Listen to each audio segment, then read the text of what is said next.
Every day, over 150,000 people die. That's over 6,000 people every hour, over 100 people every minute, and about 2 people every single second. That means since you started watching this video, about 20 people have already died. And some of these people got hit by cars, others fell off a cliff, others may have had a heart attack, and others may have simply passed away from natural causes. Death is one of those things that every single living thing on Earth has in common, and death does not discriminate against your skin color or your political beliefs or where you were born or how much money you have. No one can escape the incurable disease that we all are blessed with from birth called life. Throughout history, humanity has sought answers to the same questions. What is the meaning of life? Who and what guides us? The questions may remain the same, but the answers we find evolve over time. Faith in gods, in science, and in oneself. These ideas shape how we search for meaning. This is a journey that spans centuries, from ancient Greece to the modern era. In ancient Greece, the gods were everything. They governed the lives of mortals, determining fate, fortune, and suffering. Greek tragedies like those written by Sophocles and Euripides served as a window into the tension between human free will and divine will. The gods were not distant. They were active participants in the lives of humans, often meddling in affairs, sometimes to bless, sometimes to punish. Oedipus Rex. Put out your father's eyes, eyes once as bright as your own. He who understanding nothing, seeing nothing, became your father by her that bore him. Why do you carry the branches of suppliants?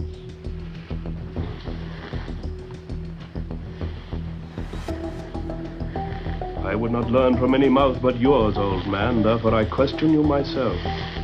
Do you know of anything that I can do and have not done? How can I, being the man I am, do other than all I know? In Oedipus Rex, Sophocles delves deep into the idea of fate. Oedipus is doomed, a prophecy, and no matter how much he fights against it, he unknowingly fulfills the prediction of the gods. He then became a king of Thebes and married his own mother, which is the queen of the Thebes, and unknowingly fulfilled the whole prophecy.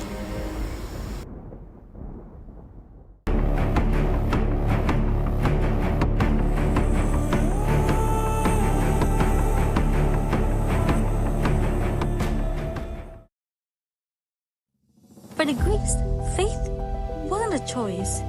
It was an essential part of their existence.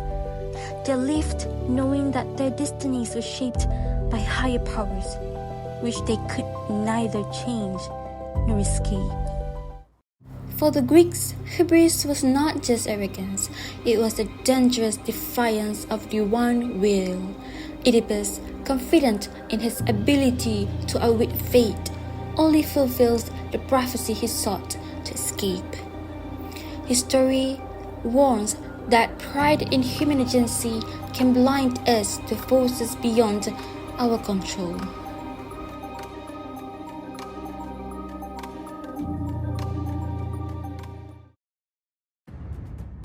The Renaissance marked a profound shift in the way humanity viewed faith.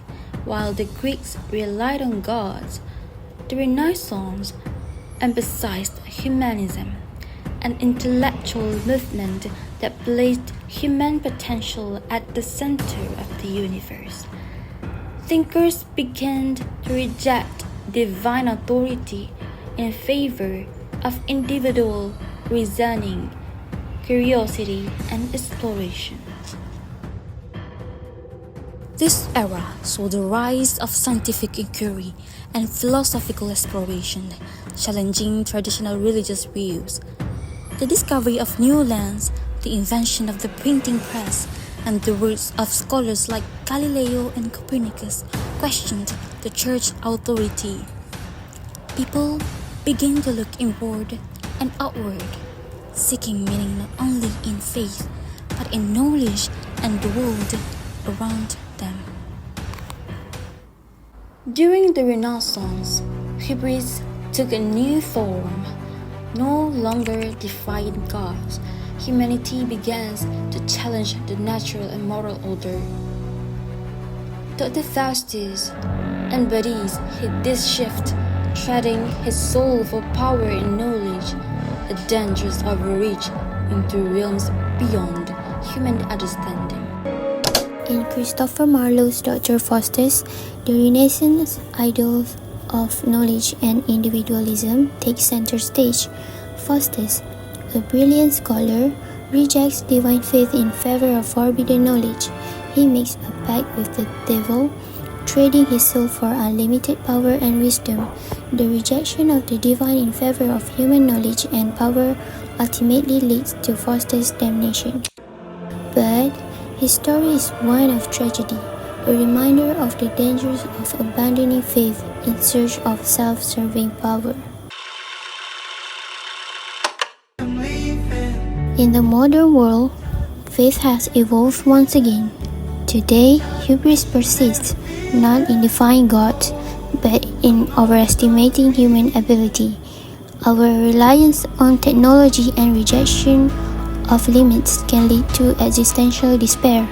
The challenge is to seek meaning without falling into the trap of arrogance. Philosophers like Jean-Paul Sartre and Albert Camus argued that in the absence of divine meaning, we must create our own purpose. Existentialism teaches that life has no inherent meaning. It's up to each individual to craft their own meaning through action and experience. In the modern world, faith is often placed in human resilience and self-determination. The man who lived in the modern life, like many in today's world, doesn't rely on religious or supernatural faith. Instead, he searches for meaning in himself and in the world around him.